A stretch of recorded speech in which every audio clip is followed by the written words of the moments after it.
Ladies and gentlemen, welcome back to the Death, Taxes, and Bananas podcast, where you can find us now again in full HD, not 320p like my next guest likes watching his videos on the internet. We won't get into what those are, but I will say in the state of Florida, you have to now be 18 to watch them. So I think you know where we're going. Find us on YouTube at www.youtube.com/@death, We have an IG at Death, Taxes, and Bananas. And, of course, on Spotify, you guessed it, Death, Taxes, and Bananas with Johnny Bananas. All right. We finally made it to the end of this season through a lot of twists and turns and ups and downs. We had people staking claims. We had people getting grilled like steaks. We had, lovers spats, one that, obviously I was involved in, love triangles. But this has all now come to fruition. We have now got our final 4 teams at the end of this season of vets and new threats. And I got to say, this is a pretty stacked final going into it. So my next guest is on one of the 4 pairs. We just had his partner, Michaela, on last week. And now today's guest is a guy that I swore I had figured out from day one. All right. Cedric, the kid from Big Brother, who I looked at as a little brother on the challenge. I thought I had to look out for him, protect him at all costs, and keep him safe from the sharks in the challenge house. But as it turns out, I was not the shark. I was the chum.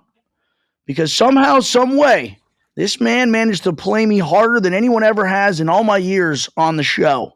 I've dealt with villains, masterminds, and full-blown psychopaths, but I've never been more confused as I was by this guy's game. And it was something to witness because I've never seen anything like it before. And then he teamed up with Michaela, forming what might go down as one of the most manipulative and dangerously effective duos this game has ever seen. The two of them together, venom, chaos, calculated betrayal, an absolute tactical nuke in a house full of fireworks. And he's going to appreciate that because he's a military guy. His military intelligence didn't just give him an edge. It fooled, outwitted, and completely scrambled the circuits of even the wildliest of the vets, including myself. So buckle up, because today we're breaking down what we never saw coming and what goes inside the mind of one of the most unexpected assassins this game has produced in a long time. So let's get into it. My main man, Cedric, the entertainer from Big Brother. Let's give it up. And now the challenge, vets and new threats. Let's give it up for the kid himself. Oh my goodness! Thank you so much, Donnie. That was an introduction. I appreciate it. We'll get into the allegations later. We're gonna get allegations. No, they're not allegations anymore. No. Fool me once, Cedric. Fool me once, shame on me. Fool me twice. You're not gonna fool me again. There we go. There's never been. Yes, yeah, true. That's a J. Cole song, right? Like, fool me one time, shame. Anyways. No, I think it was. I think that was a George Bush quote. Back in the days before your time. It's supposed to be fool me once, shame on you. Fool me twice, shame on me. Like, oh, if you get me again, it's my fault. But he totally fucked it up. And he said, fool me once, shame on me. Fool me twice. You're not going to fool me again. There we go. So how the hell you been? Where are you? It looks like it looks like you're on a cruise ship. Yeah, I've been great, blessed, thankfully. I'm in the Grand California Hotel in Disneyland, so I'm in Anaheim. Oh, what? Dude, Yeah, I that's like, don't live here. Don't be fooled. My family still lives in Trailer Park, so this buddy, is that's not. the old stomping ground for me, dude. I actually grew up in a town called Fullerton, which is about Yep. 15-20 minutes away from where you're at right now. In fact, Hmm. when we were little, there was this show at Disneyland called Phantasmic. All right. And I that's saw it like, last night. did you? Yeah, yeah.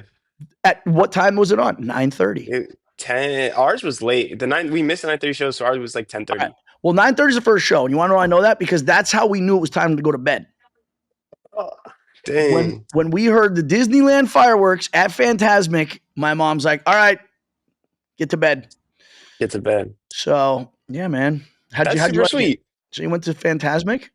I went to Phantasmic. It was really, really cool. It's been a blessing and it's been a cool experience to kind of experience here.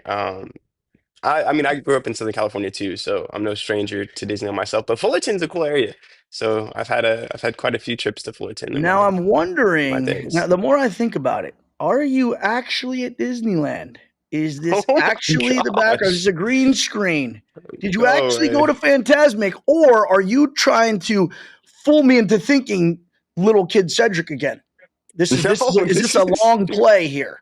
wait, Johnny. I really want to know. I'm so curious. I really want to know why do you feel so played? What did I do afterwards to make you be like, Nothing dang? afterwards. No, nothing. I don't feel okay. Here's the thing. I don't feel Uh-huh. played because you didn't do anything to me. You just had me believing that Uh, I had to do something for you. yeah, yeah, If yeah. that makes sense. No, it does. It does for sure. And yeah, I Buddy, get this it. isn't, listen, here's the thing. And I had Michaela on last week, and this is nothing Uh, against you. Here's what you do, and you do this brilliantly, okay? Most hmm. people, if they are viewed as someone that they're not, Hmm. okay, they're going to correct the person and be like, no, that's actually not me. This is who I really am. You take what people view you as and you just lean into that and you just let them keep believing that that's who you are and you use that to your advantage. And I, Hmm. and I bring up the one situation with swimming this season when you're in the pool and everyone, because you were fucking around, just thought you couldn't swim. So instead of being like, no, I actually can, you're like, I could use this to my advantage. If people don't think I could 100%. swim, they're not going to see me as a threat. And then you got out there and fucking Michael Phelps them all and confuse them all. I'm just saying, I think that that is a very brilliant gameplay. I've never seen it before. Thank you so much. Thank you. And it's a dual-edged sword, right? Because um, it only comes into effect and it only hurts people when they take my kindness as weakness, right? So as long as you Yes. don't take my kindness for, oh, you're easy, then it never negatively affects or impacts anyone in the game. That's Mm-hmm. why I think it's easier for me to play that way because like that's really who I am. I really care about people. I really, it's like joking, life-hearted all the time until you want to play around. Then it's you can get assassinated. Yeah, Um, I but a lot of know. people don't see that side. I So think I is go this ahead. kind of the same? Let me ask you this. I didn't Hmm. watch your season of The Big Brother. In fact, the first time I met you, I don't even remember this. It was actually here in Boca when we did the Yeah. TRX workout. Hmm. Yeah, it was Um, awesome. yeah, and I don't know what your game was on Big Brother, but was it similar? Like Oh, you have Johnny. like what I'm saying is that you have the ability. You make people okay. Your personality and the way that you are is very disarming. Mhm. Okay, and you Right. again you use that to your advantage. You use the again what the tools that you're equipped with and you use kind of like the young childish boyish nature that comes off as to your advantage Hmm. because people just automatically assume that because you kind of look young and you kind of act young that means that you're going to be naive and dumb when you're not. But instead of turning people wanting to prove people wrong, be like, no, no, no, trust me, I am smarter than you think. You're like, oh, you think I'm a fucking idiot? You think I'm immature? You think I'm a little boy? Cool. I want you to keep believing that. And you know, look at this shiny object over here, and then I'm gonna fucking stab you in the back type thing.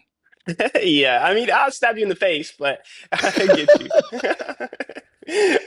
Yeah, no. So actually, it's my Big Brother season, and as much as I am sad how it ended, how it did, very like gave me those tools to kind of turn into the assassin that I was because I wasn't always this way. Like when I played Big Brother, I didn't have that like kind of mean or not even mean, but that kind of like edge of like, okay, Yeah. if you're playing me, I'll play you back kind of thing. It was just like, oh, well, if you're playing me, I'm going to try to get you to not play me and be nice to you. And then you're just going to want to save me. Right.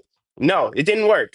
And I got like my eviction was crazy. And we're all good now, but it was like super emotional. My friends stabbed me in the back and like evicted me. And like at this time, I was fresh out the Marine Corps. Like I needed this money. Like I was living with my uncle, so that hurt me. And I was like, I can't play that same game and not adapt going into the challenge, right? If you don't adapt, you die. And I kind Mhm. of had to learn how to adapt to come into the challenge. And that's what my whole mantra was. When I started this is I can't keep caring about people more than they care about me. So, and we'll get into it, I'm sure, later with the Yermi, with the whole Yermi situation. But my thing with Yermi is you can't play me the whole start of the game. You can't tell me things and not show me actions, right? Like you can't just well, for example, I mean, there was multiple times, but specifically, I remember this time where I walked into Yermi and Sydney having a conversation, and they like switched the conversation, like tried to Clammed up. big brother me. Yeah, like I'm like, wait, like y'all don't realize I'm a pro at this. I do this. Like you can't, and you think I'm just not Okay, gonna but when recognize they it? did that, what was your reaction? Did you call them out, or did you just kind of play? You're like, No, no, exactly. because they're taking my kindness as weakness, right? I'm not going to correct something. You're playing in my face, and that's what I had to change from Big Brother. And Big Brother, I'd have been like, hey, why'd you do that, man? Let's talk Hmm. about it. No, I'm not talking about it with y'all no more. If you don't respect me enough in the start to come off how we're supposed to come off, then it's over for you. If you don't respect me enough as a competitor, as a person, and or like me enough to not try to play in my face, then I'm not going to have any issues getting it back in blood. And Listen, but once go ahead, somebody shows you who they are, you believe them. 100%. Okay, and that's the thing. That's like, not to throw Gabe under the bus, but that was his biggest mistake this season. Is Hmm. he literally allowed people to lie straight to his face, and even though it's like this guy should have 100% not believed anything that was coming out of their mouths, it was almost like like he was defying reality with what he wanted to believe. It's like it wasn't reality. Yeah. His own partner, the one person that had his best interest in mind, he didn't believe in. Whereas with you, it seems like we're the exact opposite. You had people that were telling you things and leading you to believe things. And instead of believing them when a lot of people would have, you trusted your instincts and you did not. And I know exactly what you're talking about because I've done this to Hmm. people as well. I like Right. to think I'm a lot better at it than most people. Um, Hmm. but yes, the old fucking someone walks in the room and you go from talking about game to like, oh man, are these fucking halogen light bulbs or what? Like what are these things? Right. Is that a Yeah, but wire on the if wall? Yeah. and So, if you're but you telling me noticed it, you're you my picked number up on it, and you didn't say anything about it, which is that's a exactly, fucking vet move. and that's how I had to. And honestly, it was really hard for me to do this season. Kind of playing that way. But I realized, especially as we got towards the end, when like nobody was clapping for Michaela and I when we won, nobody was clapping for when we won elimination. I was like, oh, these people are not my friends. I Like they know that don't care. feeling. They don't Yeah. care about me. And Yeah. that kind of disconnects the thing. And my biggest thing, and this is exactly how I want to play the challenge. And if we ever get the pleasure of playing again, or anyone who sees this ever get the pleasure of playing this, my biggest thing is I want to have like a mafia mentality with the people who I rock with. Like I'm rocking with you, and it's like literally everybody else could get it. It's all smoke aside. Like you can have your little connections with different people in the house, but the moment you want to start deviating, the moment you want to start lying, the moment you want to start trying to finesse people who we're rocking with, it's over for you. I'll cut your hands off So and send you that's to go how pick flowers. That's how I've always played. I love that. You've got some really good ones. You know what my favorite one was, dude? And Uh, again, coming from, because I come from a military family as well. So my dad uses a lot of, military, jargon. mhm. When you were like, they're trying to fucking sneak around in daylight with a high vis vest on. And I'm like, when you said that, I was like, yeah, man, I know exactly what. I don't know if other people caught up, but I know exactly what you were trying to say. It's like Mhm. they literally, instead of trying to like sneak around in the night in camouflage, they Right. have the most fucking loud. It's almost like they're literally highlighted, but they're trying to, sneak around as if they're not. Exactly. You said that obviously, and we know this, but you said that you had some, you were in the Marine Corps. First off, Mhm. I just want to say appreciate your service. Nothing but the utmost respect for our men and women that that put their lives down for the country. Um, Thank you. Thank you for um, your support and your dad, Johnny. Tell your dad I said thank you. I gotta meet your father, man. You know He seems what? like a cool dude. He is the fucking man. I wish he's actually coming down today because today's the day before. Even we're releasing this tomorrow. Today is the day before Thanksgiving. He's Hmm. coming down today, so I will let Papa Bananas know that you said what's up. Heck yeah, Um, please. your MOS, your job in the Marines was intelligence, if I'm not mistaken, right? Yeah, I was a 2631, so I was an electronics intelligence analyst. Okay, so what we know, you kind of explained like what you did on Big Brother and how that changed. Like what were some of the skills? What were some of the things that you learned in intelligence in the Marine Corps that you then applied to the challenge? Oh my gosh. I think the Marine Corps to the Challenge House is the easiest transition for anyone to make, for multiple reasons, right? Like the Marine Corps, especially my job specifically, I have a top secret clearance, so I had to have discretion and I couldn't tell people everything. You know what I mean? And, Yep. and a lot of people in the Challenge House talk too much, to be completely honest. Yep. And so that was a major help. Also, the Marine Corps sucks. Like 98.7% of the time, the Marine Corps is just terrible. So anything you do after it is way better. So people were like, "Oh my gosh, I can't sleep in this little twin bed with all these people." And I'm like, "Oh yeah, but have you ever had to sleep in the field when it's Yeah. raining and you didn't put your socks inside? Like, you know?" So Yep. that was I mean, another issue. here's the other thing. I mean, this was the first time. It was crazy because I've never been in the service, but Hmm. I just end up in a room with you, Jeremy, and Will, all Marines. Yeah, yeah. I literally felt like I was in a fucking Marine Corps barracks with you guys.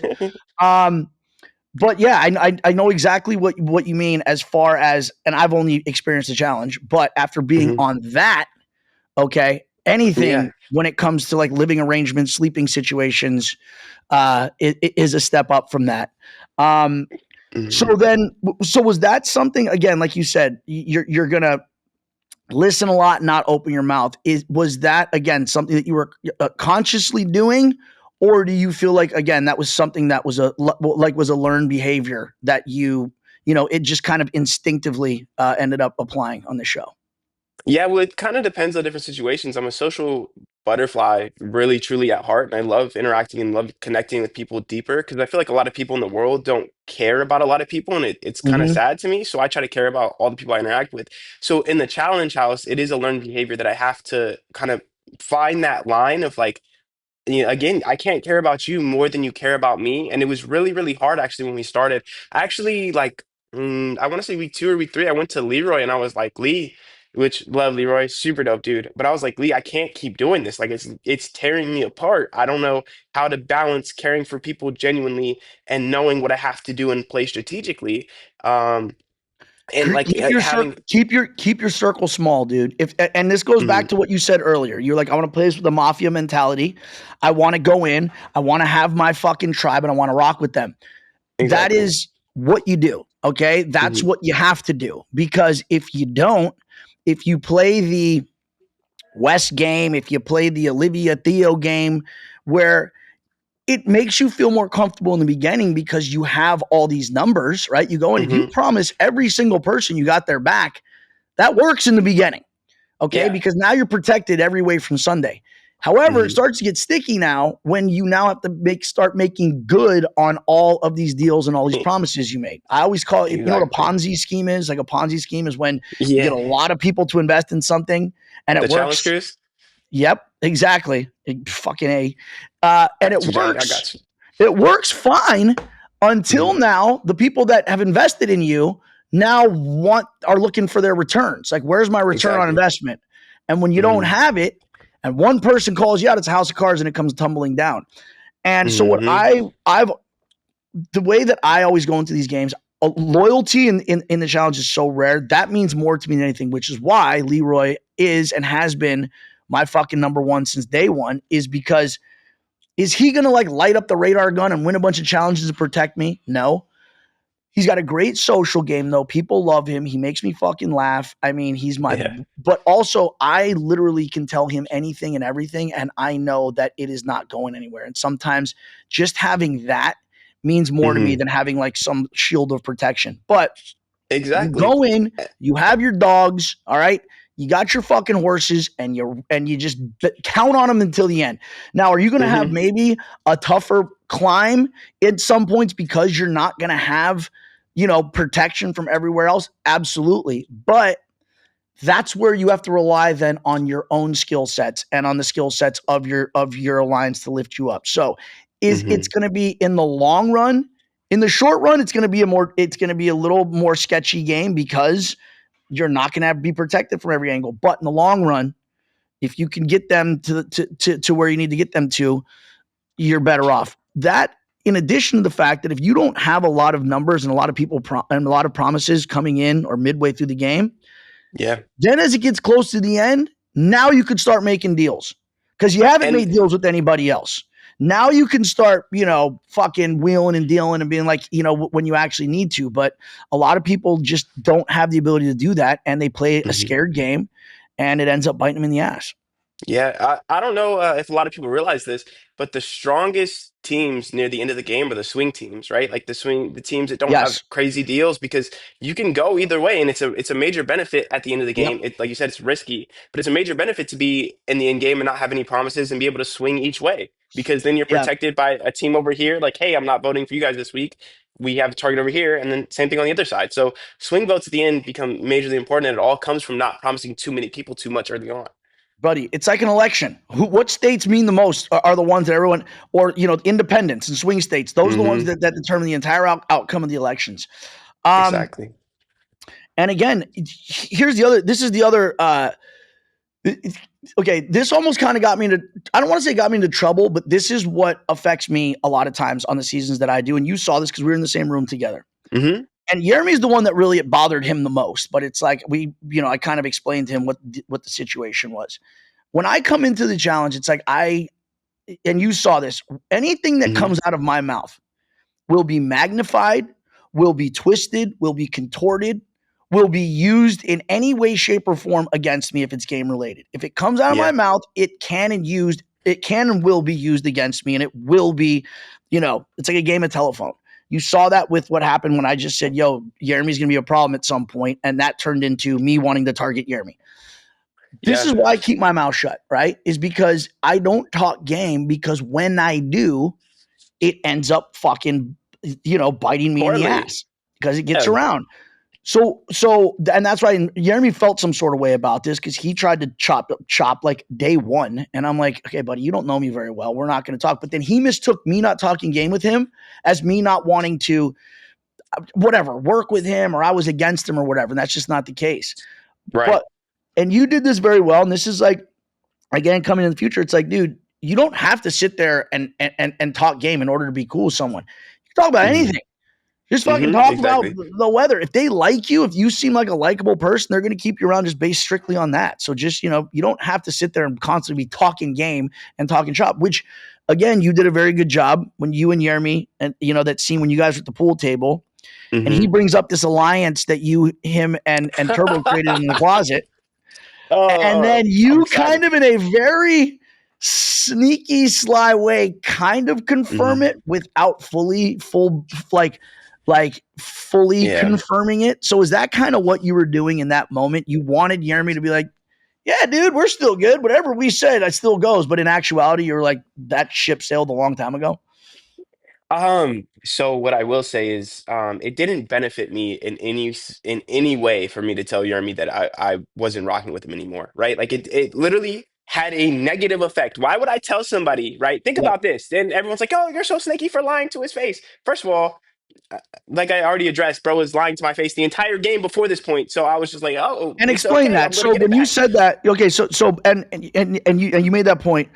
Like, Mhm. explain that. Like, what was he doing that either we saw or we didn't see to kind of And break that yeah, that trust first? and I think that so my major disconnect, right, was it was probably like week one or week two, and Jeremy was like, "Hey, you're my number one. We're locked in, whatever." Right, and then I would stumble into situations involving Jeremy that where he would like flip the script or try to placate or not tell me about something. Like I knew the whole time that Jeremy had the Tarzan and Jane alliance, but he didn't tell me, and I'm supposed to be your number one, right? Like that's not number one behavior. So he's telling me things and Don't worry, if it makes you showing me feel any better, different D didn't actions. D didn't tell me either. Oh no, but And see, we that's were what I'm and we were saying. literally like hooking up the whole time. She didn't tell me, and I came to find Yeah. out after. I'm like, and then I heard some other shit that was like, oh, also, apparently, this is according to some people, it wasn't on camera. She also basically made, or kind of made a deal with Jeremy where if and when the time came, she was gonna throw me under the bus or cut my throat when the time was right. So you weren't See, the and only it's one that got played by vicious. that alliance, bro. Yeah. That's what I'm saying. But the whole time I'm not getting played because I see it. But I'm not gonna Mhm. tell you that I see it, right? Like you Yeah. shouldn't. And that's what I want to stress so hard. You will never, ever, ever, I promise, have to worry about me or my loyalty if you are loyal and if you're loyal to me. If you're loyal to me, I'm loyal to you. But if you're fake loyal to me, then I'll be fake loyal to you. And then that's what the conversation in the pool room was. And you see me as we're talking, like I fight this mental battle in my head, like. Do I straight up lie to this guy and be like, no, we're locked in forever? Do I try to do the route that I chose, which was like, try to play the ambiguity line where I'm like, Yep. yes, but or do I just straight, tell him like, nah, get fucked. You should have had me from the start. So I chose, right, the option that benefited me most in the time was to play the 100%. ambiguity line because Jeremy could still stake a claim. He doesn't have to be in danger to stake a claim on my partner, right? And I don't think that's what people realize. Going into this, it didn't benefit me at all because Jeremy is not only a strong competitor, but he has the chance to steal my partner from me and flip the entire game that I've been playing the entire season. So why would I want to make an enemy out of somebody that has so many ways to mess up my game It also doesn't necessarily benefit you to let in any somebody, way? if you've got a read on them, like you said, and Hmm. you know the game they're playing, it doesn't necessarily benefit you to let them know. Okay. This is the mistake that I used to make when I used to Hmm. come onto the challenge. Okay. I still have a very uphill fucking battle when I get there, but I used to make my life even more difficult for myself. And this is before I really accomplished what I had and I was still kind of green in the game. If Hmm. I had beef with somebody, I'd come into the game and I'd let them know day one. I'd Right. draw a line in the sand. Like, dude, me and CT, bro, him and I beefed. Same with Wes. But Hmm. me and CT, it was a whole different style, like type of beef. Like it was like deep. And Yeah. I would come on every season. I wouldn't fuck with him, and I would just like he knew where the line was, and we were on different sides of the house. And what Hmm. ended up happening is I realized, but that was for me, that was like my pride and my ego talking. And for me, Hmm. I realized, and it took me a while to play the game more like a politician, be more political about it. As the Yeah. saying goes, you get more bees with honey than you do vinegar. If I come in and Hmm. I'm a mystery, all right, if I come in, where we're standing, where I'm standing, where you're standing, like you're going to gun for me. It's going to make my life harder. If I come in and you don't know where I'm at and you don't know if you think we're cool, then just it makes my life easier. And again, it disarms you. And that's like you said, by playing the ambiguity route, that's exactly what you did. Had you told Hmm. them in that moment, nah, bro, I know that you had this secret alliance you didn't tell me about. You haven't been honest with me from the beginning. Therefore, you're dead to me. Yeah. You've now just let him know. You've revealed your cards. You've revealed what you know about him, and you're basically exposing your hand before it needs to be. And opening a vote to Michaela and I in Yeah, a section of the game where every vote matters. 100%. So, why do you think then they didn't show? Was this kind of? Did you ever talk about this in interviews? You talk about it with anybody else about this chasm between you and Jeremy? Um, Yes. you did. Okay. Yeah. That's why it was so surprising. I'm not to Jeremy, and that's why he was so surprised. But the people who I was working closely with were obviously Michaela, she's my partner, and then Justin and Will, right? And you can call or FaceTime Justin or Will right now and ask, hey, was there ever? Well, I mean, other than Justin, but he'll reaffirm that there was never a point where I preyed on their downfall. I never, wanted to see them go in. I never did anything to harm either of those people. Um, which is why it was so crazy that they were like, "Oh, Cedric's a snake. Cedric's doing this. Cedric's No, what? that's what I was gonna say. That's a perfect segue because I just want to play this clip. This wasn't in this episode. This was in the last one. I just want Uh-huh. to play this, and I want you to react to what basically Nani and Justin are talking about here. Yeah. Because that is so far from the truth. We genuinely cared about Will. And it's so frustrating to see that he's mad at us when in reality, there's other people he should really be mad at. He's saying that he feels used by us. What about Cedric? He really needs to take his anger out on his best friend that literally knew the whole time what was happening and didn't even give him a heads up. I think we've established that since we come on to you. I'll listen to whatever you'll have to say. I'll placate you however I have to placate you. But when it's time for him to go, it's time for him to go. Jeremy just came up to me. He said he's planning to do it. And so he said if he gets Olivia, like he's willing to stay with me. I think Jeremy wanting to stake a claim was a bitch move. Why go up another person's game because you're so afraid of going into elimination? But for some reason, Will is definitely thinking that Nani and I had this whole elaborate plan and orchestrated the entire thing to the house to get Aviv and Jeremy in. But in reality, Cedric and Michaela had this planned from the start. They've been wanting this. They played one dirty game. Looks like they were a match made in heaven for two people that read the Bible every second of the day. You were pawns in somebody else's game. We got played, and he was collateral damage in it. Exactly. Ooh, damn, that was spicy. Yeah, Just kind of again walk us through that. Like it's like, you know, do you feel? Yeah, go ahead. So if you want my honest opinion on it, I think it was a place of shifting blame and shifting accountability from Justin and Nani off of themselves to kind of make them feel better about a situation that they ensued. To address the part about me knowing the whole time. So this is another thing, and you can call Will and ask him. But Will and I had a conversation about Jeremy staking a claim before he went to a deliberation. So Nani and Justin were mad at me for something that I had told Will already. So like, but again, what I had to learn too is what am I gonna, if you're so set in your ways about something, what am I gonna argue with you for about it? Like that, all I'm doing when I argue with you is validating that your point is like that you have a point. So for me, I'm not even arguing with you because you don't have a point. It's irrelevant.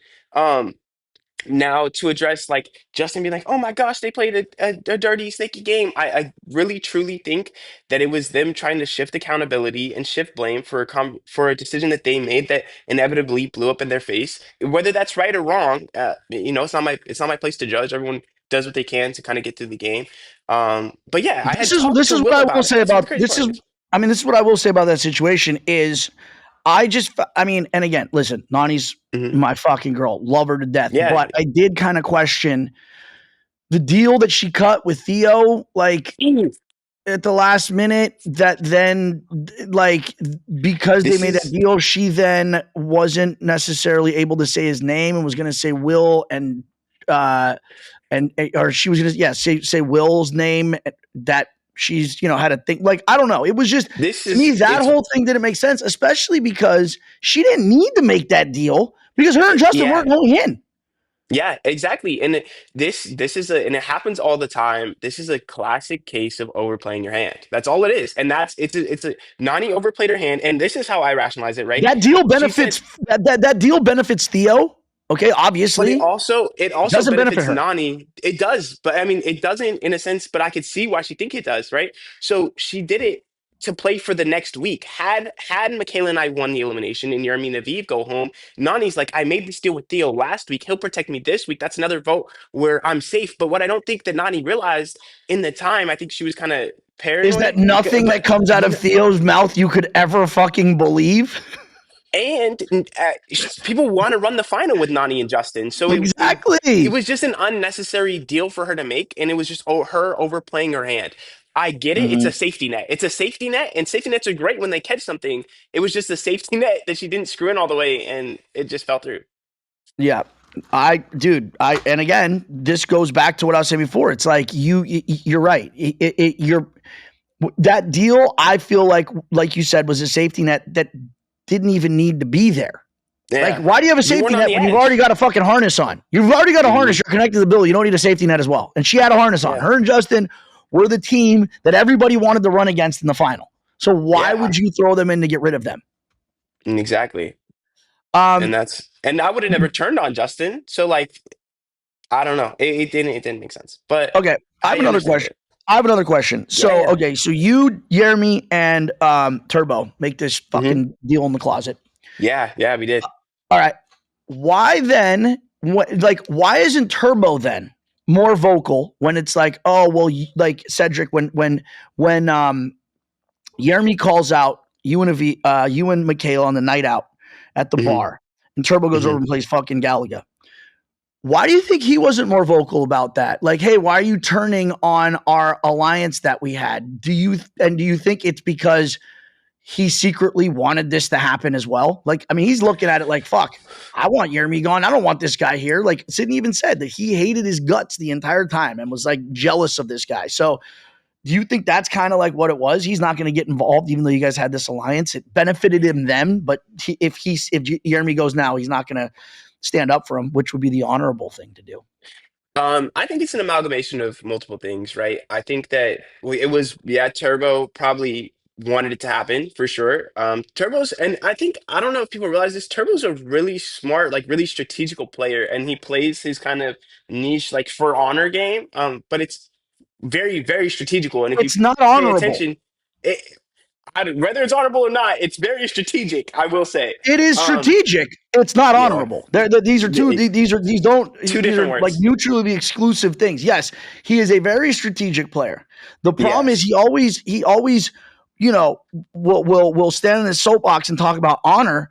But it's like, Hmm. buddy, you like when it comes to voting, the guy never, ever, ever will take a stand or take a side. Okay. He'll Yeah, yeah. always go where the numbers are at. I want you to notice something too. And I've played with Turbo many seasons, and it wasn't until this season I really fucking clocked his game and what he does. Hmm. What Turbo does is he'll stay there, and it's like he's constantly he stays out of the mix, obviously, and he does Hmm. that. This is by design. He just sits there and flips his beads around all night and sits in the fucking corner. Why? Because he doesn't have to talk game. He's not going to get in Hmm. any game conversations. He gets to just sit there and pretend like he's bigger than the game and he's not taking sides or being manipulative, right? Mm. He'll watch in whichever way the power shifts. Whoever at that time the numbers are against, Yeah. he then will get into an argument or go after that person. So then it looks like to whoever the power force in Oh. the house is. He did this to CT. Okay. Hmm. Hmm. And if you notice, when CT couldn't climb up the rope, they get back to the house, and Turbo's the first one in front of everybody to call Yeah. CT out in front of Justice for Lekka. Oh, you did that Yeah. on purpose, because then that makes Turbo look like he's got Lekka's back. Lekka's alliance was in power at the time, and Hmm. that's almost how he makes it out. Like, so wherever the power shift is, that's Hmm. who he then sides with, and that's who he basically pledges his allegiance to at the time. And then the Um, blowups are a reason to deviate from the alliance. Exactly. No, Yeah. no, the blowups are a way for him to look like he is in lockstep or going with this alliance. Oh, I would if I was Turbo, I'd use it like I mean, well, not if I was Turbo, but it's a really powerful tool to use like if you wanted to switch sides as well. Like you have a fight with somebody, you're like, I can't do this anymore. It's not honorable. And then you go to the other side, so now you can Buddy, he switch. did this on World of Worlds too. We were all on It's the same crazy. team, all right? And again, he was the swing vote a lot of the times. He would just Yeah. sit in the back. We would all vote in order. He'd be the last vote, so he knew which way the numbers were, so he could always Hmm. put his vote on the winning side. All Yeah. right. And what happened was he was kind of Nani was on, the one side of the alliance, and then it was like, Paulie, Cara, a few other people on the other side. And it wasn't until the one night when Laurel, who was basically one of our strongest members, gets eliminated, and then Hmm. on within our team, the power shifted to the other side. The numbers went to the other side. And what does Turbo do? Gets in this huge blow up with Nani, and basically Oh. then shows the whole team like, I'm not with her. She's not, like, basically without saying it, without Hmm. telling the other side of the alliance, I'm with you, by him beefing with Nani, by him Hmm. yelling at Nani and basically drawing this chasm between the two of them. It's now almost like showing the other side that it's like, I'm not with her, I'm with you. Yeah. This is what he does. I'm telling you, this is his game. He will never fully sit there and be like, "Hey, I'm with you guys, but I'm going to show you that I'm against who you're against, which makes me in with you." With you by proxy. Yeah, that's crazy. And that goes like when we shook hands in the closet, right? So they were like, hey, Jeremy, Turbo, Cedric, we're all going to the final. We all shook hands, right? I was like, okay, cool. Then it was How Jeremy, early on was that, by Cedric. the way? It was right after. Were you still there? I think it was right after the vote where um Olivia and Theo tried to vote Turbo in. Gotcha. So Okay, and like I still made it. Oh, so I don't know if this didn't make it, but I still made it John A. So I stood up as we were sitting there.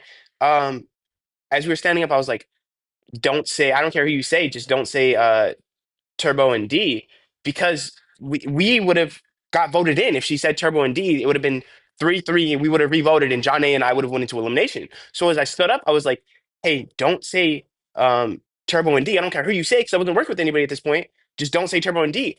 And she's like, no, I'm going to say Turbo and D. And I was like, no, you're not. Like, our votes for, and she's like, okay, well, we're going to say Will and Izzy then. And I was like, okay, because I had talked to Will. Actually, I talked to Will before. And I was like, I think we're going to say your name today, just because like you can say our name, whatever. So we get there. She ends up voting, and then Turbo comes up to us after and is like, "Hey, I really like what you did. Like, you're me, you, me. We're all going to the final. Like, because you're my brothers. All this other stuff." And my biggest issue, or my biggest thing with Turbo, right? As we got into this, more and more people started getting brought into this agreement. Just because you didn't see them in the closet with us, to mean that they weren't brought into the agreement. So it turned out to be like Yermi, Will, Turbo, and I had no qualms at this time, except I'm kind of working with Leroy at this point. I'm like, okay, you guys can't keep filling this roster and then Mm-hmm. forcing me to work with you.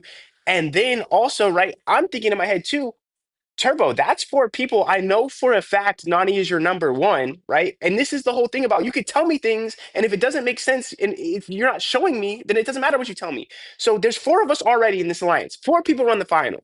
I know for a fact Nani is your number one. That's five people. Somebody in this is getting cut. Why am I going to wait for it to be me? Yep.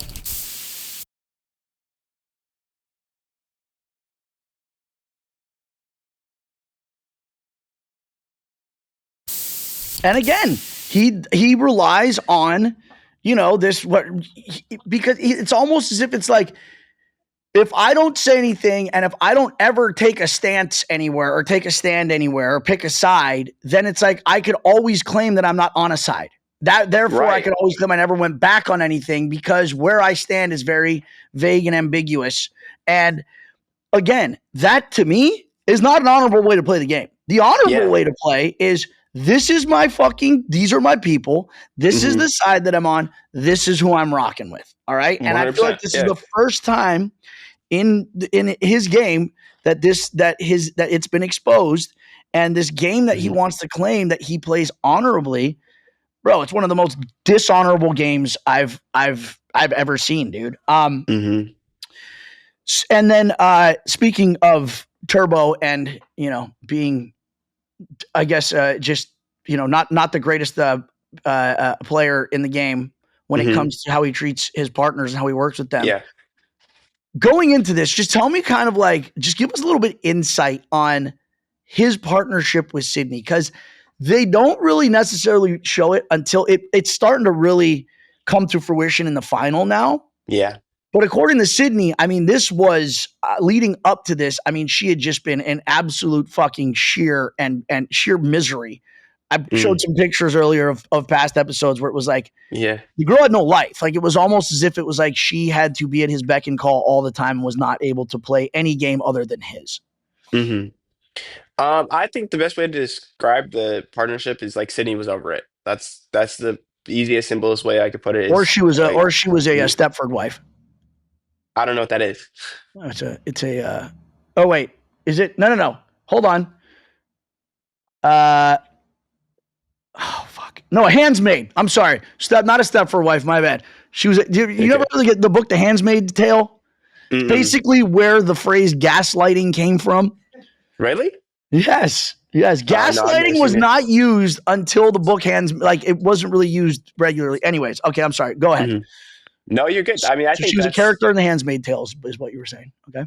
I was just saying she was over it. Like, it started off good. It was mutually beneficial at the start, and I think as it progressed, the way that Turbo needed, or what he needed from a partner, or what he wanted from a partner, whatever, however Turbo viewed it, Sydney was willing to give him. And then at a certain point, it broke, and she was like, "I can't keep doing this. I'm over it. I don't want to do it anymore." And then from that point on, she was just over the partnership. But it was too beneficial for her to stay in there in the partnership, for her to leave. And that's my honest take on it. Whether it is right or wrong, right? I'm looking at this from a purely strategic spot. Yeah. Yes, I That's get that's it. what happened. Yes, where it's almost like, what it reminds me of? It's almost like It's almost like the sugar babies that take these lavish trips. You see them, these influencers, right? And you see them on these like trips, and it's like one day they're in Dubai, one day they're in France, one day they're fucking I don't even know, fucking Japan, and it's like, right? I know you're not paying for these trips here, okay? We Right. know there's someone else because you're always in pictures alone. We want to know who the dude on the other side of the camera is. And it's almost like you said, they know that this relationship isn't great, but it's like they don't want to cut it off because then it'll like end the gravy train. Um, Is that similar? You think? yeah, Is he her I is don't he her know. I sugar don't know. daddy? I don't know the sugar daddy dynamics. I can't speak on that because I don't know how that all works. But Okay, that's okay, okay. Here's an easier one for you. Okay, here's an easier one. idea. You take someone hostage. Okay. Hmm. And you then they then end up falling in love with their captor, even though Okay. it's like like a bank robber. What's the syndrome Yeah. called? Why do I fucking forget? Stockholm, I think. Yes. Hmm. Okay, so maybe it's not the sugar baby sugar daddy dynamic. Maybe it's more of a Stockholm syndrome dynamic. Is that more accurate? Has she fallen I in love think with her captor? Like she doesn't want to do anything. No. definitely not. I God, think that's what it I was. just don't have the relationship Yeah, fucking pegged down. no, I got you. It was, and literally, I think this is what it was. It was mutually beneficial for both of them to partner up at the start, and then whether something in the relationship or partnership changed, and Cindy was unwilling to provide whatever Turbo needed, whatever that was. I don't know if this is me evaluating the situation, and then Turbo was like, "Oh, whatever," and then they both became over the partnership. But it's only Cindy that was over it because Turbo was like in love with this partnership. You see him Yeah, talking in all the episodes, like, I love Sydney, she's awesome. But I think that like him keeping her so like away from everybody, trying to play like his game, isolated, contained. caused her to be like, I don't want to do this with him anymore. However, she knows that she's playing for a bunch of money, so it Yep. made sense for her to stay there. Cut It off your wasn't nose like to spite your face situation. I got another one. Sorry, I guess I don't know all. what spikes your face means. Yeah, I guess it's all these metaphors, Cedric. They and these comparisons. I'm gonna have to come up with some. I'm gonna have to come. Okay, 6'7". I don't know what that is. I've never seen it. What? You No, don't I'm know what that sorry. is? Good. I don't know what the fuck that is either, dude. And I'm actually glad that you don't, Cedric. That is probably this is the most that I think I've ever liked you. The fact that you don't know what six Appreciate seven that. is, buddy. When I tell you, nobody knows. Nobody knows. Nobody. You ask Chat GPT. Chat GPT could not explain to you. The fucking most powerful AI mind out there could not Right. explain to you what that means. Yet everybody somehow is like wearing it for fucking Halloween and talking about it. And if it's like a 7-year-old, I'm like, I get it. Like your brain isn't fully developed. But when it's an adult, you have Yeah. to look into it. It doesn't mean anything, dude. That's the power of influence. And it's crazy how, and that's another tool in the challenge house. The power of influence is crazy. You can force somebody to think one thing and then they force everybody else. And now everybody's a sheep. You know what I mean? That's the biggest part of being what I think is a great challenger is you're never really a sheep. So, well, some are. I'd say there's a and lot. are they great challengers that are sheeps? No. That's what Oh, I'm you said saying. a If you're a great great challenger. challenger, is never really a sheep. Yeah. Buddy, here's one that you might be able to understand. Okay, let's get it. Pigeons flock together, eagles fly alone. 100%. 100%. Oh, good. I got one finally. Fuck yeah, Yeah, dude. yeah. Yeah, yeah. Found one that It Cedric could understand. All right. Yeah. It's All easy right. to follow a river that's already flowing. It's hard to make your own. Ooh, I got another one. You Okay. give them enough rope and they'll eventually hang themselves. Yeah, true. And that's what you'll see this season. You want to know what my dad always says? Another good Reg one. Mm-hmm. If you wait patiently on the riverbanks long enough, all the bodies of your enemies will eventually float by. Yeah, yeah. There's some hard ones. There's some ones that Oh, are there's like, this another is really tough, good. This is bro. another one. Uh-huh. Man who ride bicycle upside down have crack up. That's crazy. Yeah. Fuck. That's crazy. That's a deep one. That's philosophical. Man who go to bed with itchy bum, wake up with stinky finger. Learn that one at a young age. Write that down, dude. Write that down. Speaking of gaslighting, I want to play this clip for you. This is the night out too. I know we're going over a lot of stuff that happened last episode. Don't worry, we're gonna get into the final. Although it's Oh, just no not as worries. meaty. It's just not as meaty as Yeah. last episode. And I really want to get your take on a lot of this stuff. So Yeah, I this is appreciate that. where basically, you and Michaela are being accused of gaslighting. So I just kind of want your take on this. Oh, this is so fun.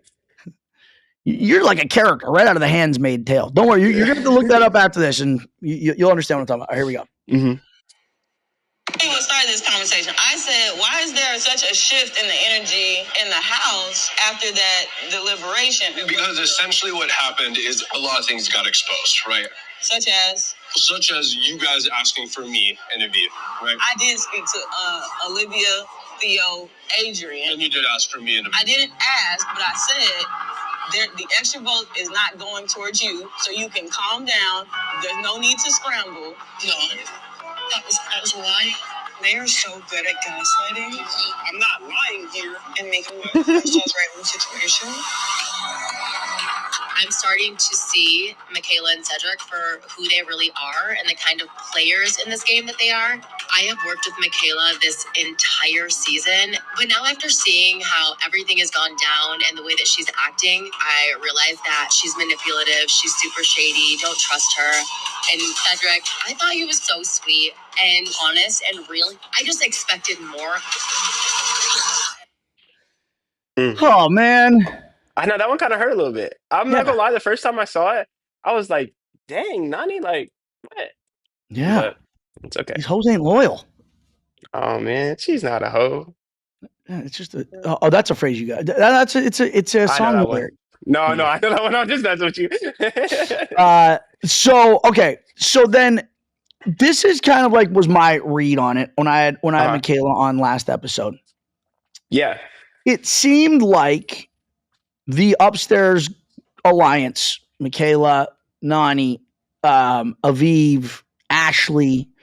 I think Anissa was the only one that wasn't. And then, obviously once you and Michaela became partners, it seemed like, again, while the numbers are there, you guys all work together. What ends up happening is as the game dwindles down, you either are with a group or with a person or with a pair or you're not.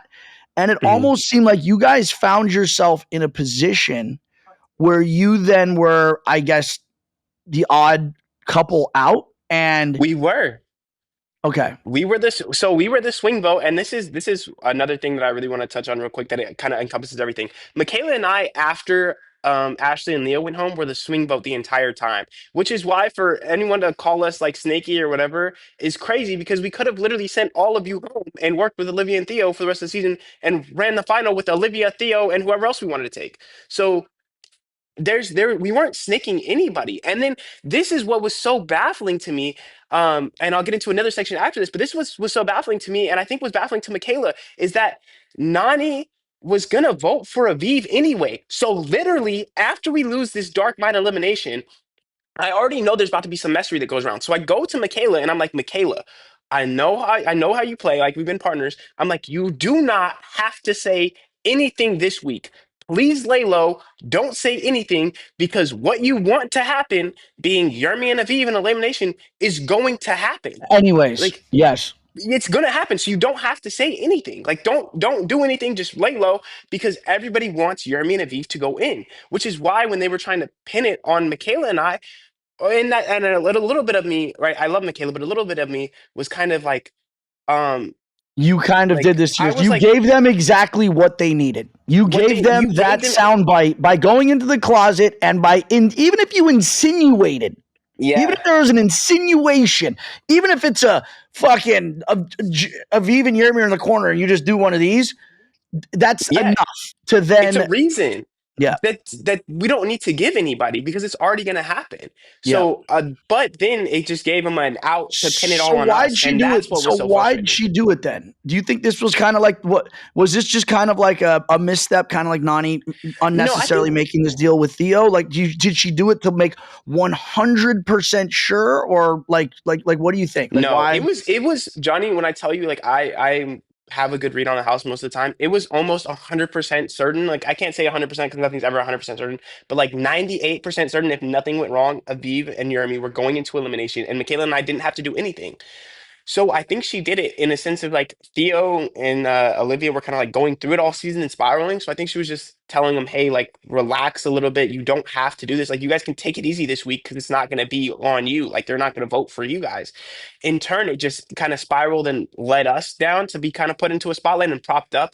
And it's not Michaela's fault for doing that. I'm not saying this is Mm. Michaela's fault at all, but it's just what happened in the situation. You know what I mean? And it's funny you Um, said and then because oh, go ahead. go ahead. No, go ahead. Oh, I was gonna say, and I forgot. So go ahead.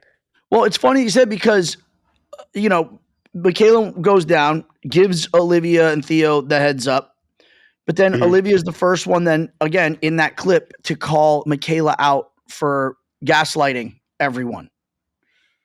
And at this point in the game too, and you've been to many finals, Johnny. You know that everybody in every situation will He's find gonna, every reason to yes, make somebody else a target because they want to make it to mm-hmm. the end, right? And if everyone's like agrees, whether it's right or wrong, to vote for somebody, then it's as long as it's not you, it's beneficial to you to make it to the Yeah, final. So it's kind of like we're already getting shot at, right? Everyone's yep, guns are already loaded.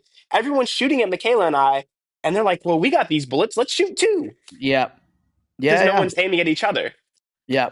Well, I'm just saying it was an. I mean, I agree. I think it was an unforced error on Michaela's behalf. Like it was already going to happen. She didn't need to do it. The only other thing I could think of, the only other angle or reason she might have done it was to almost make it look like she had their back. Like, oh, this is going Hmm. to happen. Almost like I'm in a way making this happen, or we're Right. responsible for making this happen, or we're a part of Hmm. making this happen, or I'm no longer affiliated with upstairs. And in a way, it was almost like it seemed like she could have been doing it to put you guys in a better position with the Hmm. Theo and Olivia Yeah, which contingency. is But what it ended up doing was just ended up, being used backfire. as ammunition against you guys.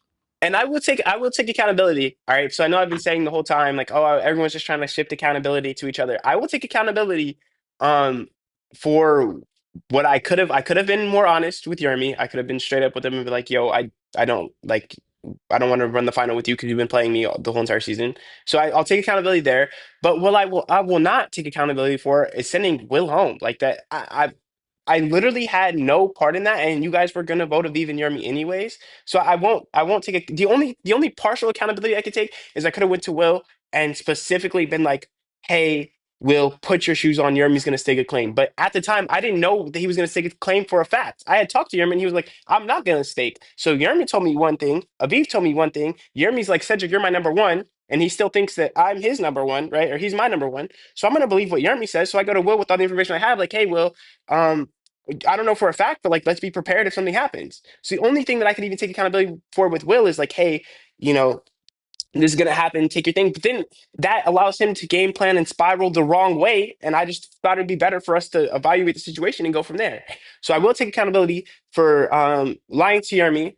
I do feel really bad about it. And Yermi is an amazing competitor. Yeah. It's just at the time it was what was best for my game. But like I said, I don't want to play that way. I don't want to play that way. As long as you are loyal to me, I will be as loyal to you. Why? As long So as you, my point is, I mean, even have you brought this up? Did you ever bring this up to Jeremy? Because I'm just saying, like, I feel like this wasn't necessarily, it wasn't at all made uh-huh, kind of apparent on the show, right? uh-huh, Where you're in this alliance with Jeremy, but then he has this Tarzan and Jane alliance going on that you're yeah, not privy to, which then again, because of that, looped in, other people that you might have not been involved with. right. And if that was the case, then I mean, A, why wasn't it really made a storyline? And B, like when all was said and done, when it was like, all right, now we know who's going to the final. I mean, I would have just told him straight up. I'd have been like, bro, I know you're sitting here saying that I'm the biggest snake in the house, but the Yeah, reason I did it was because this is how I thought you were moving funny. yeah, we talked about it. We talked about it after when we all made the final. We talked about it because there's no more Okay. game to be had at that point, right? It's like to go Yeah. compete. So we talked about it, and we both understand each other's standpoints. And I understand it from Yermi's perspective. He was like, "Hey, man, I actually did really want to run the final with you," and he understands. And I think we're both mature enough to realize. what it was from each perspective, and I think we're both right and we're both wrong at the same time. You know what I mean? So Yeah. it's all love to Jeremy. He's an amazing competitor, and I hope to see him back. So I don't. yeah, and he's I'm an good. animal. He's an animal. Yes, He's an I animal. know. And this is what I'm saying. This is what I love when people are like, oh, I want the strongest fucking people. I want to get the strongest in the final. Yeah, no, I don't.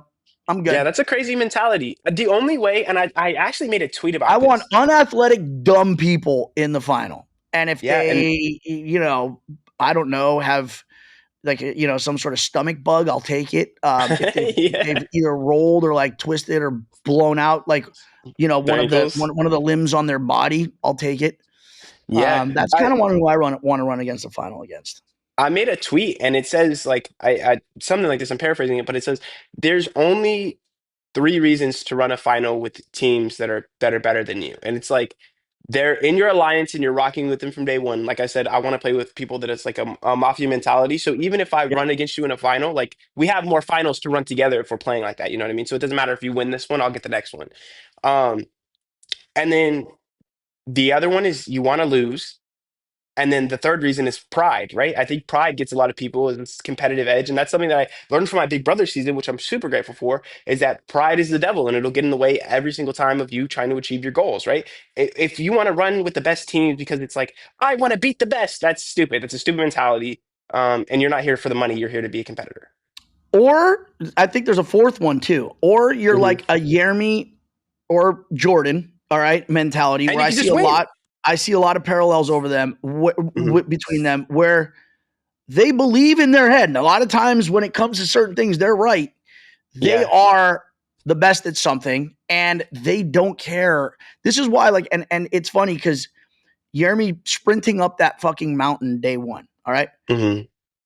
A lot of It times you wasn't don't even want to do close. that. A lot of times you do not want to come out of the gate like you're shot out of a cannon. And if anything, you want to kind of make it look close, like, oh, I did, but he didn't care. It was like he ran up the mountain, was halfway down before most people were even up to the top. Yeah. And it wasn't even something like, oh, fuck, this put me in a bad position. I think genuinely, same like when he staked the claim. Like, I think he's just has it's so much confidence in his ability, and he's just such a chill motherfucker. Yeah. Like I just think his brain's also wired differently. Like the Mhm. dude that Alex Hamill, whatever, free solo guy that like Yeah, the climbs free solo dude. with no ropes. They like Mhm. did a thing on his brain. They like scanned his brain, and like the part of his brain that most people have that's like fear is like Mhm. doesn't really exist, or it's like smaller than most people's. So like what scares most people doesn't scare him. And I Yeah. wouldn't be surprised if there wasn't something like that going on in Jeremy's brain, where his brain's just wired differently, dude. You know what I mean? Because that's what it seemed like. It Yeah. seemed like he played this entire game from a I don't give a fuck, just chill perspective. Like I'm just gonna do whatever I do, and whatever happens, happens.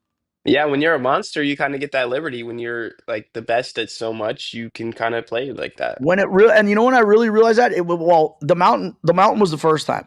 Second Hmm. time was when he did the container challenge, where Oh swam yeah. 200, swam then climbed the container. You did it, but I feel like with him there was almost like I remember I was on the side because I'd gone before him and I was up on the mountain watching, and he fucking swims the thing, climbs like Tarzan, stands at the top. And I remember he stuck the flag in his pants. It just took a second, like Hmm. gathered it, pencil dives in and just swims out from under. There are people Yeah. dying in there. They're fucking pulling Yeah. out of the Yeah. water.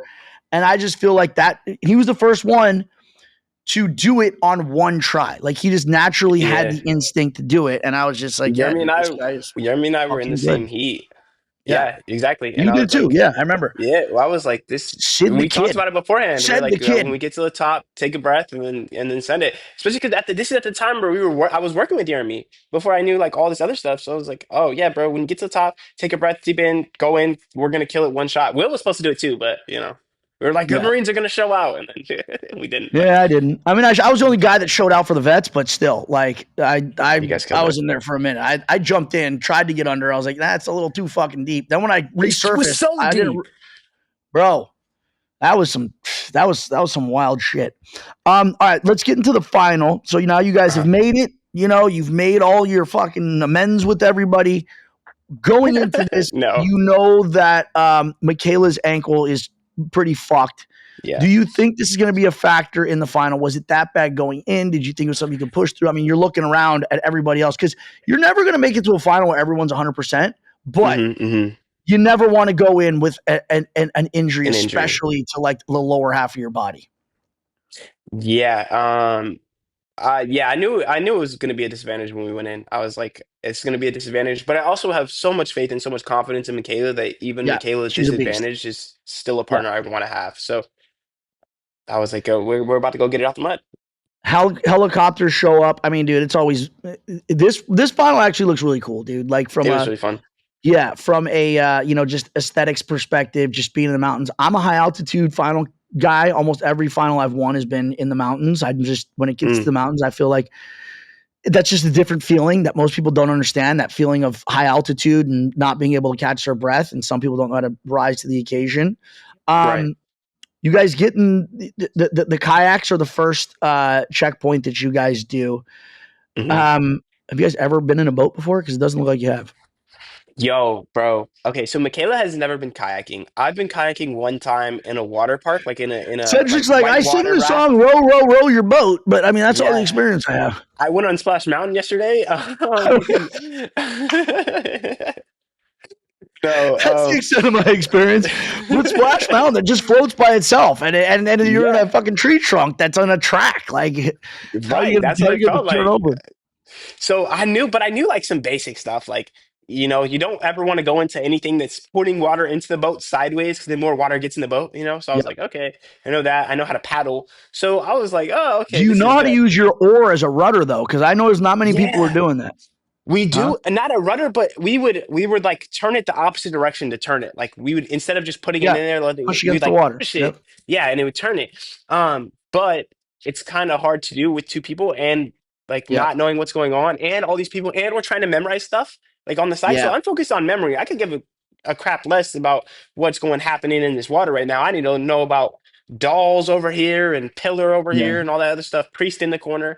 But Michaela and I actually fell out the boat twice, and then the second time I can't even recover. I literally am sitting, Yeah. You're Johnny. just drifting down. You're just like a piece of driftwood. I'm floating in the thing like this, bro. Like they're like go into recovery position. So I'm like this, like in like a little cradle ball, floating down this ice cold river, and I'm like, this sucks. Still trying to memorize stuff. I see the thing. I hit my ankle on the rock. I'm like, oh, finally get out the water. It was so cold. It was so cold. It's all snow runoff from the mountains. Yeah. It's snowy, Oh so it's yeah. like Yeah. ice water, You're in the Andes, bro. and it was cold outside. Cold day. Um, a few teams obviously stand out. You guys in the first one, not doing terrific in the boats. Oh. Then you've got the Turbo Sydney, fucking match made in heaven team. And Mhm. again, it just seems like, I mean, and I know here's the thing: if you're confident in something, you obviously want to take the lead. But it just seemed like, man, Turbo was not letting his partner really do much of anything other than drag him up a mountain. Yeah, that's true. That's all I can say about that. That's true. I mean, Unbelievable. it was interesting. And I think when you get into that kind of environment, you both want to do what's best so bad that both people kind of get stuck in their ways, you know what I mean? It's like, Mm-hmm. oh, just this. Um, but yeah, I mean that's true. Turbo. I actually was super surprised watching the episode that Turbo was going through it so much, and Sydney was like actually dragging him up the mountain. Dude, I know. That's what I'm saying. It's like, I mean, and it was pretty early on. Like, well, at least it looked like it. Yeah, It we looked like just got out though. We just got. he I mean, started cramping up the second you guys got out. it was probably like two miles down the little path, 3 miles down the path, but it was still crazy. I was like, bro, we're in mile 3 of 37. Like, you got to get together. The puzzle checkpoints. I mean, I sometimes I'm like, enough with the fucking puzzles. Like, we don't need. Like, it seemed like every checkpoint was a different type of puzzle, and I Yeah. understand you want equalizers in there, but the problem with something like that is you throw a puzzle in there every once in a while. But if you have a team, and it seemed like everyone was decent with puzzles, other than maybe Theo and Adrienne, but Hmm. if it's all one skill set, then if you're a team that's not good at that, then that team is going to be fucked. You know what I mean? Yeah. It was almost like the last season that I did. It was so heavily swimming that it was like whoever the best swimmer was, there was not going to be any competition. So it was almost like the first day. I understand, but I feel like, and maybe the looping runs was the endurance portion, but I feel like there needed to be something that was not a memorization puzzle or something like that. And I feel like Yeah, that's like, why Turbo. Well, I feel like that's why Turbo and Sydney got such a huge lead on day one, was because it was so puzzle heavy. The other thing though yeah. was you got to know there's a second day coming, and you don't want to blow your load day one.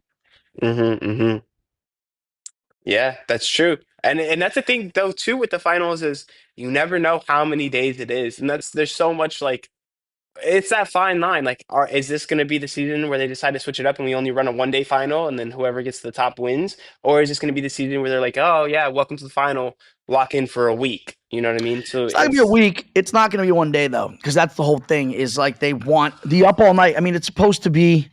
Again, it's supposed to, it's supposed to be a battle of all of your the different things that Mhm. psychologically fuck you up, and obviously Right. not eating, Yeah. not sleeping, not Mhm. resting, and Mhm. the not sleeping part is a very big portion of that, because then what ends up happening is a lot of people can beast it day one. It's who can then do that again Day day two. two. That's the true battle of attrition, dude. Who can do that day two after not sleeping and not eating? Yeah, it's vicious. It's one of those Um, things that you do yeah, and you're like, how am I gonna make it? yeah. Well, you just got to know when you're in it, you're in it. Yeah. I thought it was very, they say chivalry is not dead. Well, apparently it's definitely not when it comes to Theo's partnership, making Adrian swim. I felt so bad for Adrienne. I didn't Oh want to my. swim either, but I was like, oh, I'll do it, because I want to win. I was like, Well, I I'm a almost better feel swimmer like than too. It was Michaela. probably it was like an ice. It was probably good for your muscles after day one. It was kind of, you got to look at it And like an ice plunge. this is something that I think a lot of people don't realize. I'm giving out a secret game on your podcast, Johnny, right now. Thanks. I have too. I've given out way more Yeah, than I probably should have. right. But everything that you do in the final to some extent is designed to like help your body. So like this, like you said, was an ice bath. Like when you have to do an eating challenge, it's so you don't die. Like they're Yes. they're feeding you stuff that's like you actually need to eat this. And this ice bath kind of thing was the same thing. Like it's miserable, but your muscles actually need this to like Yeah. recover. So I don't know. I think Not a to lot mention of your people, balls. yeah, well, yeah, man, No, I'm it serious, all dude. There have sucks. been challenges where, and I don't know how bad it was, but the chafe is real. I remember the first 2 day challenge we ever did was called Rivals. And the Hmm. first day was absolutely fucking hell, dude. We didn't even know it was a 2 day. It was the first time we did a 2 day long final up all night challenge. Yeah. And I remember getting to the stump, because we would just stand up on a stump all night long. Bro, when I tell you, Yeah. my undercarriage was Hmm. so chafed, dude, that it was like, have you ever seen like the Looney Tunes cartoons? Like if they like, I don't know, fucking their hands in a fire and they like put it in the snow and it like all this steam comes out. That's what Yeah. happened when they gave me this this medic came over and gave me this like cream. It was almost like a cooling cream. And I like put it on Hmm. my crotch and I literally like fucking steam came out of my shorts, dude. It was that gnarly. So yeah, Dang, I'm bro. just saying, for the muscles, for the grundle, for for your Yeah, overall sense of well everything. being. Yeah, it was a benefit for sure. It's miserable though, and that's how you do it. Everything is necessary, but it's always miserable. Yeah. And probably, and the other thing is you want to keep, blood by, your organs and stuff. So maybe getting the cold water gave you a little bit of shrinkage and it kind of pushed the last little bit of blood out, back to where it Yeah, belongs. yeah. Got everything circulating again. Yeah, Oh exactly. my Or not. gosh. All right. So obviously you guys get your keys. You're fucking going to sleep tonight. TJ drops a bomb on you guys. I wish we got the outcome for it. We don't. We're gonna have to wait till next episode. Stake a claim. I mean, listen, Cedric, I know that you're a loyal guy, like you said, but Hmm. your partner's on a fucking flat tire, dude. Like, I mean, there's got to be something Yeah, going through your head at this point. Like, yeah. look at how Sydney's performing. I'm sorry, man, but in my mind, I would have. This is the way I would have looked at it, and I'm a sick son of a bitch because I stole $275,000 from a partner, so I give no fucks. But there has to be Yeah. something going through your mind right now that's like, my partner's at about 10%. We got Sydney over here that's 110%. You know what I mean? Yeah. 100%. I'm weighing my options for sure. I always want to make the decisions that's best for me. Like at the end of the day, I have to be my family. I love Michaela. But I also have to realize too, like I don't know what day two of the final is, right? So we haven't had to carry anything day one, you guys have seen. We haven't had to yeah, we haven't had to carry anything. We've done a bunch of puzzles. We haven't had to eat anything. So I'm like, what could possibly be in day two? And in my head, it's like we're gonna have to carry really heavy stuff Yep. really far and go up a Yep. mountain. So I'm thinking, do I really want Sydney? And also I'm weighing the pros and cons of what happens if I lose this stake a claim? And do I really want to exert the extra amount that it's gonna be to stake a claim in the final, or do I want to just reserve it Yeah. for day two? Well, Because I guess the way that I see it is this. I mean, at this point, again, with with Michaela's ankle in the condition that it's in, you got to be in some part in your head, be like, I don't really think we're fighting for first at this place or second. right, Maybe we're fighting for third. right. So was it Um, what did that go into the calculation where it's like, okay, yes, I might exert myself or like whatever, but fucking Honestly, they had said it, and there wasn't even a little bit in my mind that was to like, yeah, to, to I'm to gonna think stake a about it. claim. No, because I have so much faith in Michaela that even her injured, if we had to carry something for a long distance, I'd want Michaela injured over, Sydney. No disrespect to Sydney, but Sydney even said in the house, she's like, if I have to carry anything, I'm done. Like, and I'm not the biggest guy. Like, there's no way I could carry both of our loads, you know what I mean? Like I want as much as I want to be like, oh, I'd carry everything and make it to the top and like carry my partners to the final. I'm a I mean, but realist. Like I Michaela was even saying, I mean, to be fair though, she was even like, dude, like I get it. Like, if I totally understand if he yeah. did at this point. So, well, Michaela's that's awesome. yet to be determined. We forgot the little stair stepper portion. I mean, did you see that? I mean, fucking Sydney smoked Yermy and Turbo didn't even attempt it. Yeah. Yeah, we Michaela and I were sitting right there and I did. There was a little Uh, bit of as we were walking actually on the stair stepper, I was talking to Olivia because I was like, Michaela, I'll just go up. There's no need. You can get on, but just get off immediately. There's no reason for both of us to burn our yeah. legs. It doesn't make sense.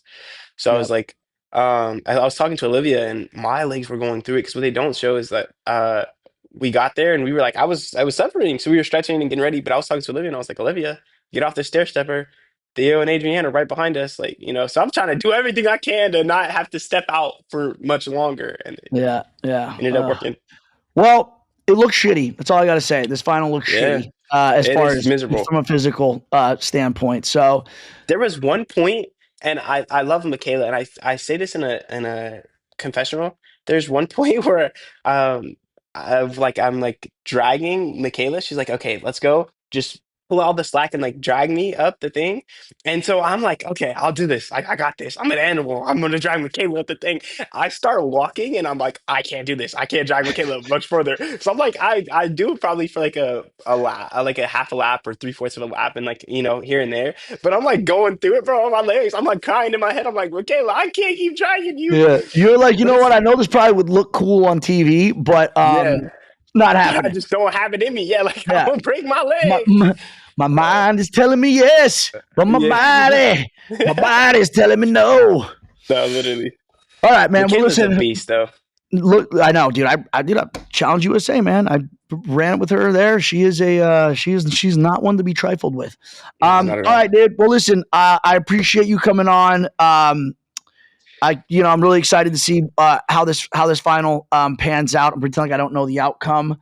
And if Yeah, you maybe I are stake a claim. savage enough to stake a claim, that would be an interesting little plot twist. Yeah, But yeah, man, you played a hell of a season, thank you. and it's gonna be it's. I think your instincts were correct this season, and I think they're correct going forward. Hopefully, get to see you out there again on the field. Thank Um, you. if you do come back, pack some more clothes. Yes, Cedric yes, showed up yeah, with a hoodie this season and like one pair of underwear. yeah. Um, But Johnny was so gracious enough to supply the young Afro kid in need. So yeah, you I know what? appreciate you. The episodes when Cedric looked the sexiest out at the bar, it's because he was rocking my gear. There you go. There you go. And that's what I want to say about Johnny. Johnny, real quick. I know you're trying to wrap things up, but I No, wanted to you're say good, like buddy. We I got we got true. we got a few minutes. Okay, cool. Thank you. Thank you. Johnny, I really, really, truly appreciate you. Like, thank you for Oh being a man. mentor to me in the season and outside of the season and all the tips that you gave me. It really helped me propel myself through the season, right? Like, I think with a lot of the lessons that you taught me, um, definitely helped me get to where I was at, you know? So truly, truly, I like greatly appreciate you, man. Well, And listen, thank you for man. letting me borrow your clothes. You got it. And it means a lot, obviously, dude, because I give a lot of advice to a lot of people. A lot of people just like fucking Hmm. tune me out because they think what I'm saying. They're like, there's got to be an angle. Wait a minute. Right. Bananas is giving me advice here.